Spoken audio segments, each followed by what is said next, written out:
नमस्कार दोस्तों, स्वागत है आप सभी का हमारे इस YouTube चैनल सामान्य जानकारी विद कन्हाई पे।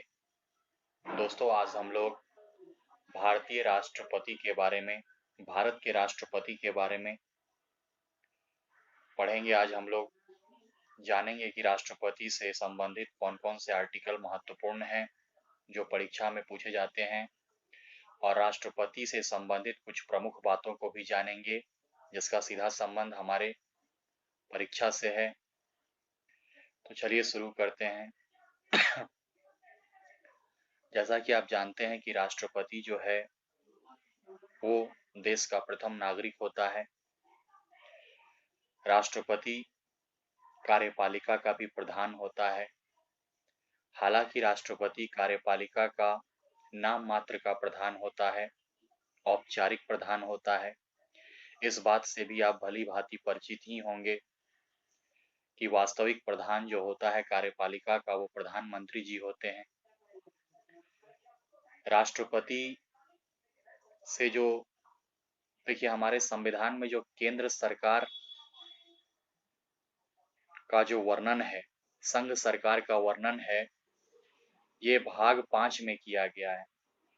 और भाग 5 में संघ सरकार की कार्यपालिका, विधायिका एवं न्यायपालिका अनुच्छेद 52 से लेकर के अनुच्छेद 151 तक में वर्णन किया गया है इन सभी चीजों का।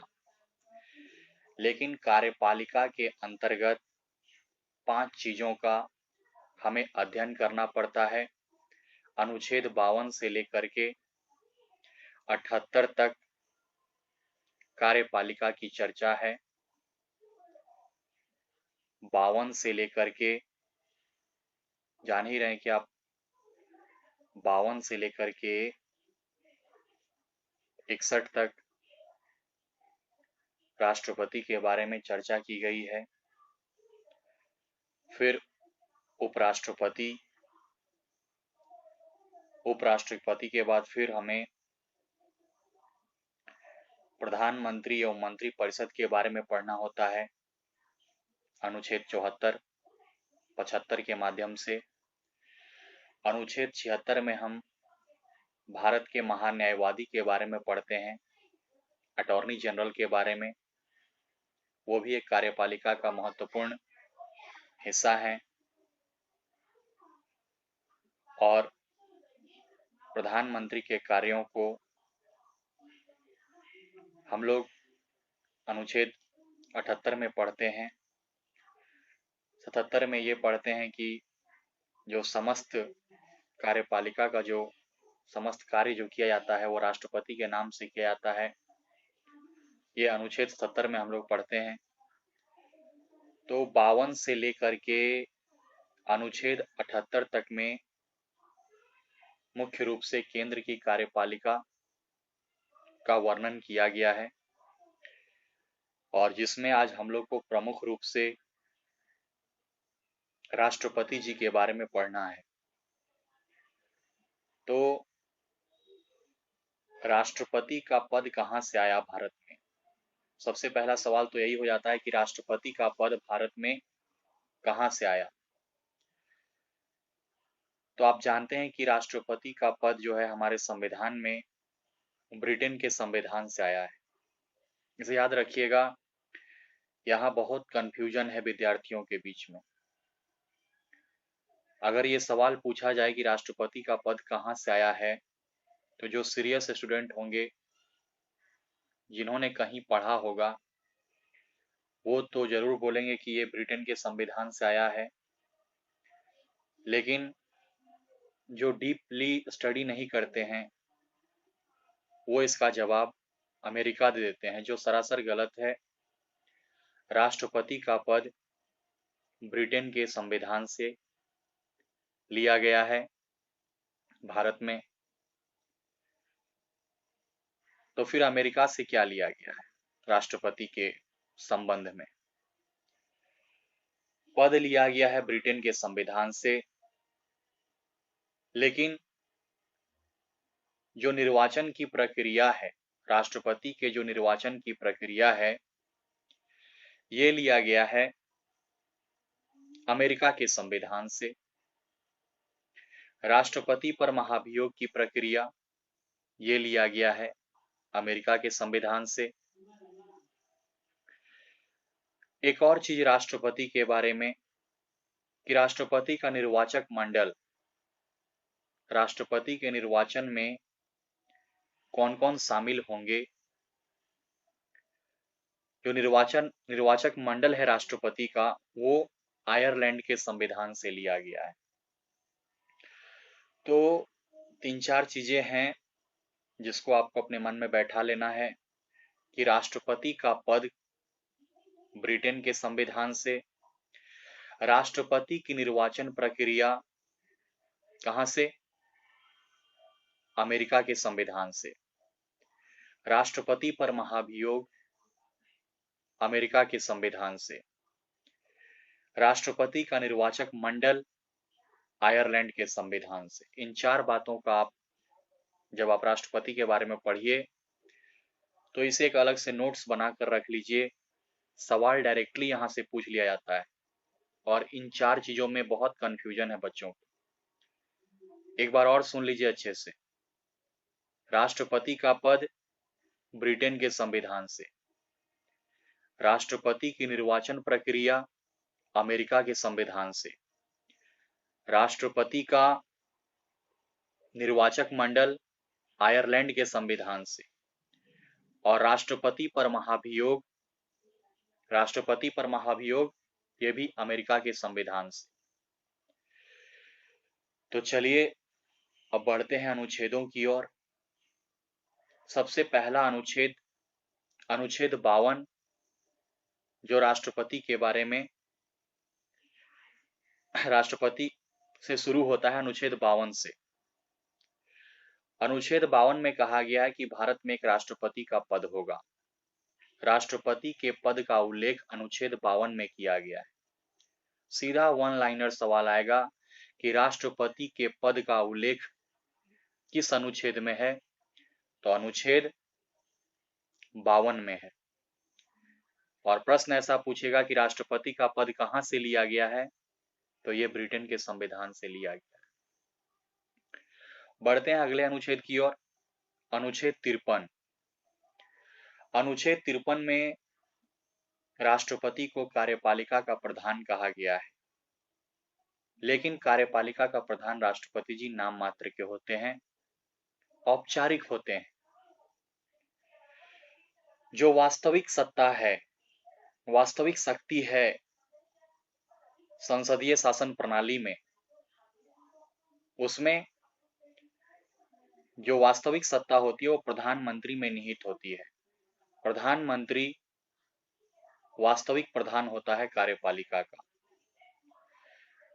तो इन दोनों में भी आपको फर्क समझना है। अनुच्छेद 53 में राष्ट्रपति कार्यपालिका का प्रधान जरूर है, लेकिन वह औपचारिक प्रधान है, नाम मात्र के प्रधान है, जबकि प्रधानमंत्री, मंत्रिपरिषद वास्तविक प्रधान है। तो अनुच्छेद 53 इतना पर्याप्त है। अनुच्छेद 54 राष्ट्रपति के निर्वाचन से संबंधित है। तो राष्ट्रपति के निर्वाचन में हमको ऐसे पढ़ना है कि राष्ट्रपति के निर्वाचन में कौन कौन भाग लेते हैं और कौन कौन भाग नहीं लेते हैं। तो सबसे पहले हम लोग जानेंगे कि कौन कौन भाग लेते हैं। तो राष्ट्रपति के निर्वाचन में जो भाग लेते हैं वो संसद के निर्वाचित सदस्य, निर्वाचित, याद रखिएगा निर्वाचित, इलेक्टेड, ना कि मनोनीत, नॉमिनेटेड। संसद के इलेक्टेड सदस्य, निर्वाचित सदस्य ही राष्ट्रपति के चुनाव में भाग लेते हैं। अब निर्वाचित में संसद में 2 सदन है, लोकसभा एवं राज्यसभा। तो राज्यसभा में 245 अभी, देखिए मैक्सिमम सीट तो राज्यसभा में 250 है और वर्तमान में अभी 245 सदस्य हैं उसमें, जिसमें 233 निर्वाचित होते हैं, वो चुने जाते हैं और 12 सदस्यों का मनोनयन होता है विभिन्न संकाय से, कला, विज्ञान, खेल, सामाजिक क्षेत्र से।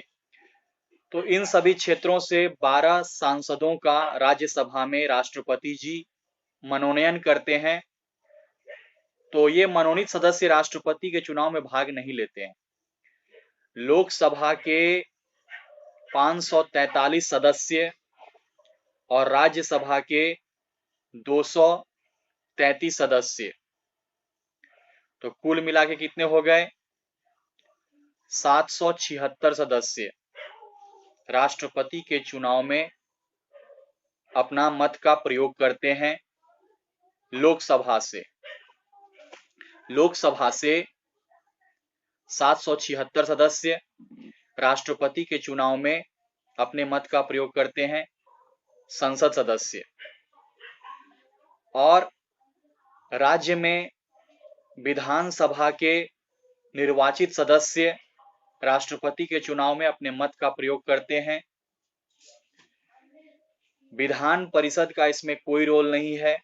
राष्ट्रपति के चुनाव में विधान परिषद का कोई रोल नहीं है। विधान परिषद अपना मत का प्रयोग नहीं करती है राष्ट्रपति के चुनाव में। और दो ऐसा केंद्र शासित प्रदेश है, दिल्ली एवं पुदुचेरी, और ये भी मूल रूप से नहीं थे। 70वां संवैधानिक संशोधन अधिनियम 1992 के द्वारा दिल्ली एवं पुदुचेरी के विधानसभा के निर्वाचित सदस्यों को यह अधिकार दिया गया कि वे भी राष्ट्रपति के चुनाव में अपने मत का प्रयोग कर सकते हैं। तो चलिए एक बार देख लेते हैं कि राष्ट्रपति के चुनाव में कौन कौन भाग लेते हैं। तो संसद के निर्वाचित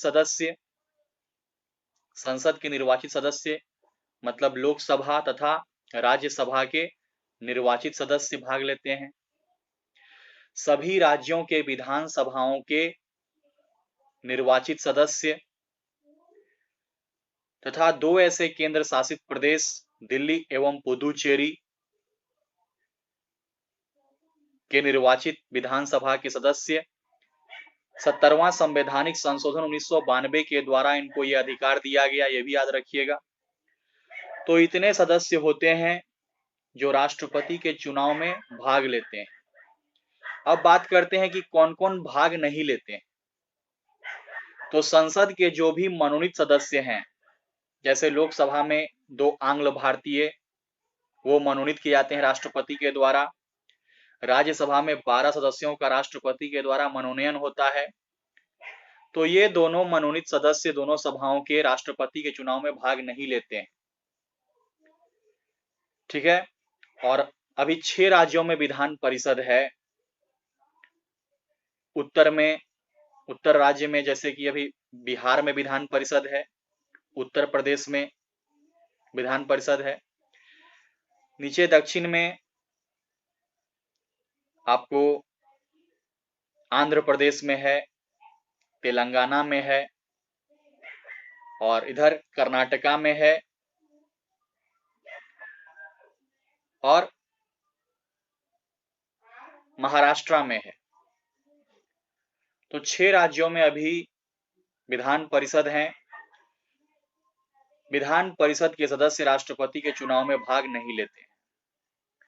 तो चलिए ये भी हम लोग देख लिए कि कौन कौन से सदस्य राष्ट्रपति के चुनाव में भाग लेते हैं और कौन कौन सदस्य भाग नहीं लेते हैं।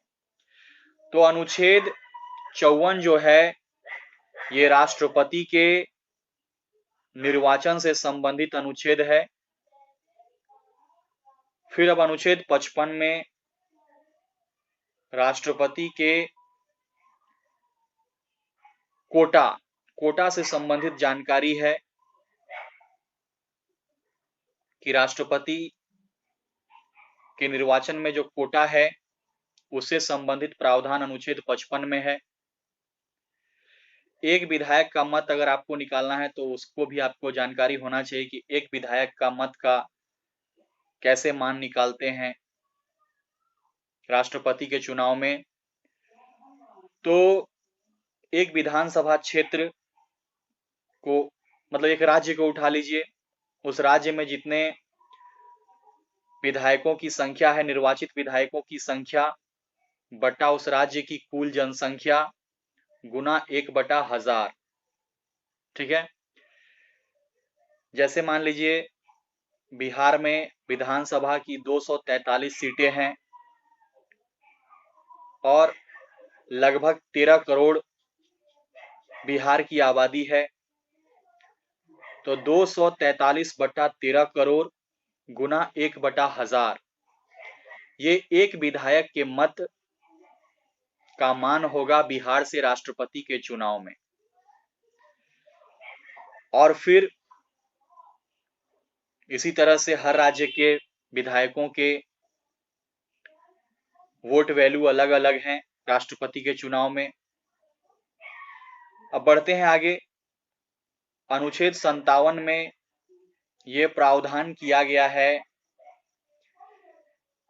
राष्ट्रपति का दोबारा निर्वाचन किया जा सकता है। मतलब एक राष्ट्रपति भारत में जितनी बार चाहे उतनी बार राष्ट्रपति के लिए वो खड़ा हो सकता है, राष्ट्रपति बन सकता है। कोई संविधान में ऐसा प्रतिबंध नहीं है। एक आदमी जितनी बार चाहे वो राष्ट्रपति के पद पर काबिज हो सकता है। ये बातें अमेरिका में नहीं है। अमेरिका में एक व्यक्ति ज्यादा से ज्यादा 2 बार राष्ट्रपति पद के लिए निर्वाचित हो सकता है। और भारत में जितनी मर्जी जितनी बार आप राष्ट्रपति के पद के लिए खड़ा हो सकते हैं। आप जीत गए तो आप राष्ट्रपति भी बन सकते हैं, कोई प्रतिबंध नहीं है। हालांकि अभी तक ऐसा एक ही राष्ट्रपति हैं, डॉक्टर राजेंद्र प्रसाद जी, जिन्होंने अपना 2 कार्यकाल पूरा किया, 1952 से 57 और फिर 57 से 62।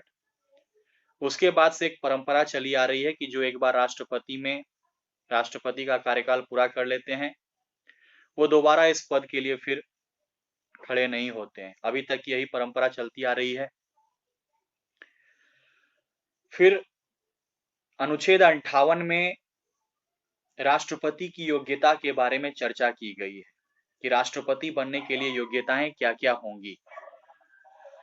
तो राष्ट्रपति बनने के लिए जो सबसे पहली योग्यता है कि अगर आप भारत का राष्ट्रपति बनना चाहते हैं तो आप भारत के नागरिक होने चाहिए। और भारत के नागरिक, आप कोई जन्म से नागरिक नहीं, बल्कि आप नागरिक होना ही यहाँ की अनिवार्यता है कि आप भारत के नागरिक होने चाहिए। ऐसा संविधान में नहीं कहा गया है कि आप जन्म से भारत के नागरिक होने चाहिए। जबकि अमेरिका के चुनाव में अगर आपको अमेरिका का राष्ट्रपति बनना है तो आपको जन्म से अमेरिका का नागरिक होना होगा। लेकिन भारत में ऐसा कुछ नहीं है। भारत में आपको बस भारत की नागरिकता होनी चाहिए। आप जन्म से नागरिक हैं कि नहीं, इस बात की कोई चर्चा संविधान में नहीं की गई है। दूसरा जो योग्यता है कि आपकी उम्र 35 साल होनी चाहिए। न्यूनतम आयु आप 35 साल पूरा कर चुके हों तो आप भारत के राष्ट्रपति बनने के योग्य हैं।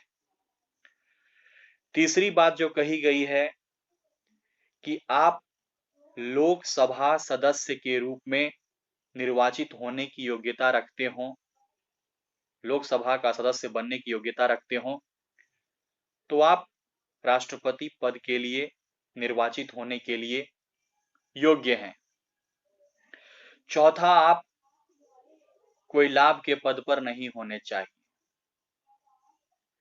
अगर आप राष्ट्रपति हैं, उपराष्ट्रपति हैं, मंत्री हैं पहले से, तो ये लाभ का पद नहीं समझा जाता है। ठीक है, इन्हें लाभ के पद से बाहर रखा गया है। अनुच्छेद 59 में राष्ट्रपति के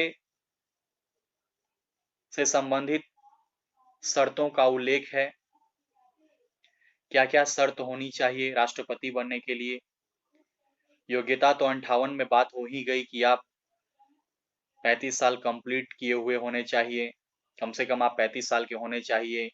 आप जन्म से नहीं बल्कि भारत के केवल नागरिक होने चाहिए। आप लोकसभा सदस्य बनने के लिए योग्य होने चाहिए, आप लाभ के पद पर नहीं होने चाहिए, लेकिन शर्त में कहा गया है कि आप दिवालिया ना हो, आप पागल ना हो, तो फिर आप राष्ट्रपति बनने के लिए शर्त को पूरा करते हैं। 50 अनुमोदक और 50 प्रस्तावक आपके तरफ से होने चाहिए जब आप राष्ट्रपति का नॉमिनेशन फॉर्म भरते हैं। आप राष्ट्रपति के उम्मीदवार आप तभी बन सकते हैं जब आपकी तरफ से 50 अनुमोदक एवं 50 प्रस्तावक खड़े हों। 15,000 रुपए की जमानत राशि भी आपको आरबीआई में जमा करनी पड़ती है राष्ट्रपति के चुनाव से पहले। अगर आप कुल मतों का 1/6 भाग लाने में असफल रहते हैं तो वो जमानत राशि आपकी जब्त कर ली जाती है आरबीआई के द्वारा। और अगर आप कुल मत का 1/6 मत ले आते हैं तो फिर आपको वो राशि लौटा दी जाएगी। फिर तो ये सब बातें हो गई। अब अनुच्छेद 60 में राष्ट्रपति के शपथ की चर्चा की गई है कि राष्ट्रपति को शपथ कौन दिलाता है। तो राष्ट्रपति को शपथ दिलाता है भारत का मुख्य न्यायाधीश। भारत के मुख्य न्यायाधीश जो हैं वो राष्ट्रपति को शपथ दिलाते हैं। अगर किसी कारणवश भारत के मुख्य न्यायाधीश उस समय उपलब्ध नहीं है तो जो सुप्रीम कोर्ट के वरिष्ठतम सदस्य होंगे, वरिष्ठतम न्यायाधीश होंगे, वे ही राष्ट्रपति को शपथ दिलाएंगे। तो अनुच्छेद 60 जो है वो राष्ट्रपति के शपथ से संबंधित है। अनुच्छेद 61 राष्ट्रपति पर महाभियोग की प्रक्रिया से संबंधित है। देखिए, वैसे तो राष्ट्रपति शपथ ग्रहण की तिथि से 5 वर्ष तक अपने कार्यकाल को पूरा करता है। अगर 5 वर्ष पूरा होने के बाद भी अगर कोई नया राष्ट्रपति जब तक निर्वाचित नहीं हो जाता है तब तक वो अपना त्यागपत्र नहीं देते हैं, तब तक वो भारत के राष्ट्रपति के रूप में ही काम करते हैं। ठीक है। और फिर अगर बीच में अगर वो चाहें तो अपना त्यागपत्र दे करके उपराष्ट्रपति को वो अपने पद से मुक्त हो सकते हैं। वो अपना त्यागपत्र उपराष्ट्रपति को ही देते हैं। ठीक है। अगर उनकी बीच में किसी कारण से मृत्यु हो जाती है या फिर वो त्यागपत्र दे देते हैं तो उपराष्ट्रपति राष्ट्रपति के रूप में